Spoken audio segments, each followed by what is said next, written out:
I've had a good amount of questions about gluten-free, low-carb type cooking. And, I have mixed emotions about that. Some people eat way too many carbs and they can't control themselves. Maybe gluten-free is for them. But for me, I like carbs. I like flour. And I use flour in my cooking a lot, like a lot. So, my thoughts on gluten-free. The problem is you can't get good bread without gluten. It's just impossible. So all the substitutes, where they go gluten free on a quote unquote, they're basically trying to manipulate chemicals to produce that same effect of gluten. And the problem with that is it's artificial. It's new. It's a new way of cooking. For tens of thousands of years, we've been making bread with gluten. Now all of a sudden we're supposed to be making it in a different kind of way using things like xanthan gum. Have y'all know what's in that? It's basically fermented bacteria.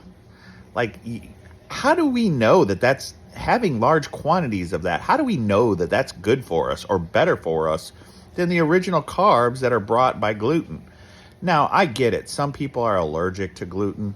I get that. And part of my theory behind that is that back in the 90s, we were big on using genetics to stop pests, using them, actually putting genetic codes into the corn and the wheat to subvert attacks by pests and to get the best crops. A lot of people don't know that, but that's actually what was happening. So the flour that they were producing had these genetic codes to stop pesticides, like natural pesticides that they put in the DNA of the corn and the wheat. And I think our natural human bodies, a lot of us rejected that. So it has become gluten-free. And that's been my long-term theory about some of this stuff. So if you go artisanal with natural grains, a lot of times you can have that gluten.